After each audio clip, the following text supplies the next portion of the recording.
Olá, eu sou o Márcio Miranda e esse é mais um 15 Minutos, podcast de resumo e análise do noticiário aqui da Gazeta do Povo. E o ministro Paulo Guedes está na Suíça, no Fórum Econômico Mundial, que reúne a elite econômica e política do planeta com a missão de atrair investimentos para o Brasil. It is a long story. I compared it to harpooned a whale.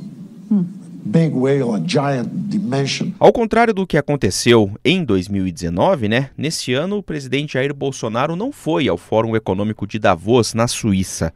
O Brasil foi representado nesta terça-feira pelo ministro da Economia, Paulo Guedes. We began attacking the number one expenditures, Social Security. O Guedes participou de 2 painéis. Nós vamos resumir o que ele disse aqui no 15 Minutos de hoje. E para isso eu vou contar com a ajuda da Júlia Fontes, ela que é editora de República aqui da Gazeta e acompanhou atentamente as transmissões destes eventos. Ô Júlia, primeiro para a gente lembrar, até para trazer aqui no 15 Minutos essa informação. Por que o presidente Bolsonaro não foi dessa vez? As justificativas apresentadas, hein, Júlia? Então, ficou bastante nebuloso, na verdade, Quando o presidente anunciou que não iria, foi perto de toda aquela crise entre Estados Unidos e Irã, Tava no auge da tensão lá entre os dois países, e ele chegou a dizer que era uma questão de segurança, ele não ir, mas o próprio presidente Donald Trump tá no evento, Fez uma fala hoje. Então, assim, depois o porta-voz da presidência fez uma declaração dizendo que havia vários fatores para essa decisão, fatores políticos, fatores de segurança, e que o presidente achou por bem não ir. Bem, porta-voz, a primeira pergunta é sobre Davos. Davos está cancelada a ida do presidente. Eu falei com o Ederson há pouco. Mas eu queria saber se tem algum motivo. As razões para o cancelamento por parte do presidente são aquelas que nós já estamos esboçando há tempo. O presidente e a equipe de assessores analisam uma série de aspectos econômicos, aspectos de segurança, aspectos políticos, e o somatório desses aspectos, quando levados à apreciação do presidente, lhe permitiu avaliar que não seria o caso, nesse momento, de participar desse fórum. Tem alguma relação com essa tensão no Oriente Médio? Não há absolutamente nesse momento qualquer ligação, link com o fato ocorrido há pouco lá no Irã, no Iraque, envolvendo os Estados Unidos também. Talvez tenha relação com o fórum do ano passado, Que foi a primeira aparição, digamos, do presidente brasileiro para o mundo. E não foi lá essas coisas, não foi lá aquelas coisas, O presidente... Foi diferente, por exemplo, depois, acho que foi a Assembleia Geral da ONU, que ele discursou, e daí fez um discurso mais impactante. Mas lá em Davos, no ano passado, ele falou muito rápido, Foi alvo de críticas o discurso muito curto dele, Sim, então talvez tenha a ver com isso, mas agora ele já tem supostamente um pouco mais de traquejo nesse tipo de evento, Sim. Então, assim, não ficou muito claro por que o presidente não quis ir. Mas se ele estivesse lá, seria uma oportunidade importante para o Brasil. Era importante que ele estivesse lá, Pois é, e por que exatamente é importante para o Brasil e para o governo, participar do Fórum de Davos? Então, é que o Fórum Econômico, ele é um espaço em que se encontram todos os anos as elites política e econômica do mundo inteiro, Sim. Então, tem autoridades, mas também tem pessoas que são de empresas importantes, industriais, tem analistas, então, assim, tem gente importante de todo tipo nesse fórum, E gente importante com capacidade, por exemplo, de trazer investimentos para o Brasil, e, enfim, essa que é uma das ideias da participação do governo, Sim, é uma oportunidade para o Brasil mostrar o que tem para o mundo, Sim. Dizer, olha, estamos aqui, vocês podem vir investir na gente e tal. E também de estabelecer, assim, conexões mesmo, de estabelecer acordos, sei lá, pontes entre países e com outras empresas. Então, por isso, é uma oportunidade importante. E talvez o presidente não ter ido até deu um sinal, assim, de indiferença, Como se ele estivesse fazendo pouco caso não que o ministro não seja, é uma pessoa do primeiro escalão do governo e tal, mas Sim. ele não é o presidente. Sim. So we attacked Social Security, number one. We attacked the interest payments with good economic policy. Number two, And now we attack the wage bill itself. Bom, já que foi ele que foi, né? Foi o ministro Paulo Guedes. E aí, durante essa terça-feira, ele participou de alguns eventos, né? O que exatamente ele fez por lá? Vamos lembrar qual foi a agenda dele, você que acompanhou, hein, Júlia? Então, ele tem vários encontros, né, privados lá com empresários, investidores e tal, mas ele fez duas aparições públicas, digamos assim. Painéis, em painéis, né? Como que funcionam esses painéis? Ele tem um tema, cada painel tem um tema, e aí tem vários debatedores. E aí tem um mediador que vai fazendo perguntas para cada um dos debatedores. A plateia, eventualmente, também pode fazer perguntas. Às vezes tem um convidado. Por exemplo, teve um painel sobre a questão ambiental, que teve uma convidada extraordinária, digamos assim, foi a Greta Thunberg. We couldn't care less about your party politics. From a sustainability perspective, the right, the left, as well as the center, have all failed. Que é uma grande ativista aí, né, a mais famosa do momento. Então ela fez uma fala inicial e depois da fala dela, os representantes do painel fizeram a discussão. Uhum. E o Paulo Guedes participou de 2 painéis, então.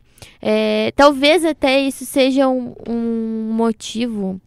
Não sei, porque desde a campanha o presidente fala, né, que pra falar de economia é com o Paulo Guedes. Posto Ipiranga, né? Talvez seja por isso, né? Ele mandou quem tá entendendo ali, quem tá comandando de fato a economia do país. Pode ter sido por isso a opção dele.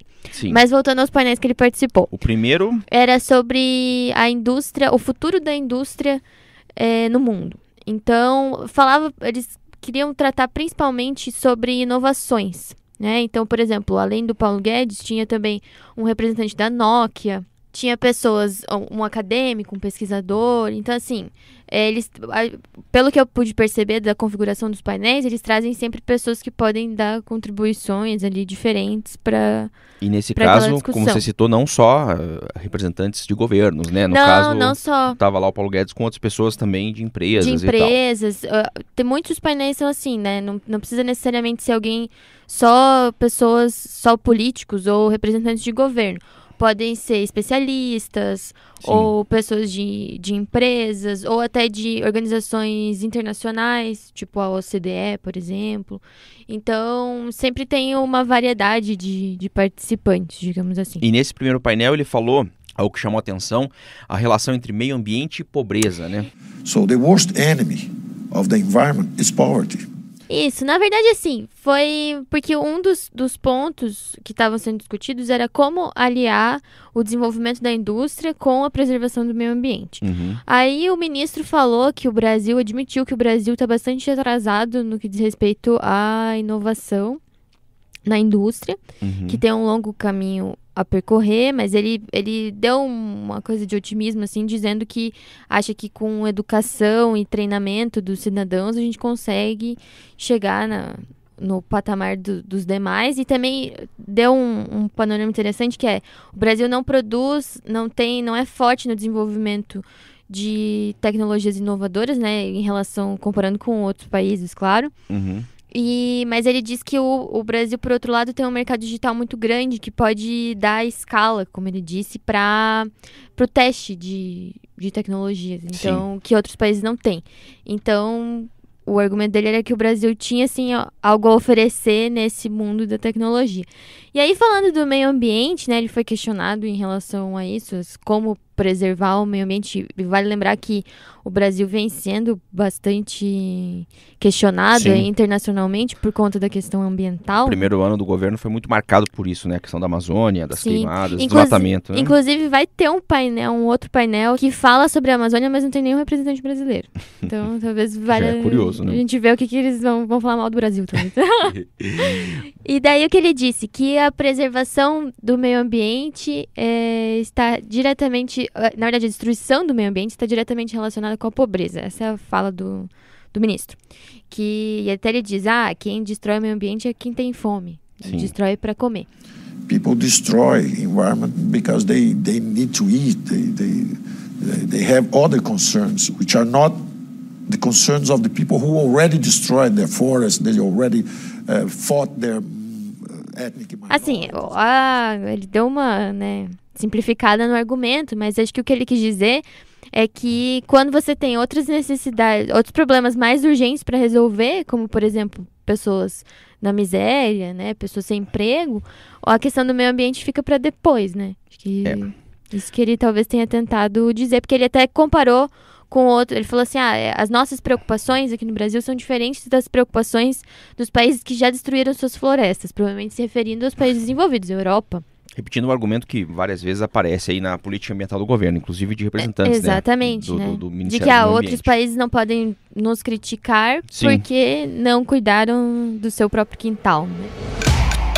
Bom, esse foi o primeiro painel, então, e aqui durante a conversa, a minha e da Júlia, você está ouvindo alguns trechos aí do que disse o Paulo Guedes em inglês, né? Ele falou em inglês em todas as participações. Você pode ver também alguns trechos no vídeo na Gazeta do Povo sobre esse resumo do Paulo Guedes lá em Davos. E ler a matéria, claro, que a Júlia fez para a Gazeta. Até quem assistiu o vídeo e agora ouvindo o podcast, talvez o pessoal perceba que... Eu, pelo menos, tive essa percepção pessoal, assim, de que no segundo painel ele estava bem mais desenvolto do que no primeiro, assim. No primeiro depois ele parecia mais travado. Pois é. E o segundo painel foi uma participação mais extensa, assim, né, do ministro Paulo Guedes, que era exatamente sobre a América Latina, né, Júlia? Isso, era um painel sobre o contexto da América Latina, então também tinha um representante da Argentina, o que era interessante, né, porque são dois governos, o brasileiro e o argentino, que têm visões completamente opostas, né? Sim. Em relação a muitas questões.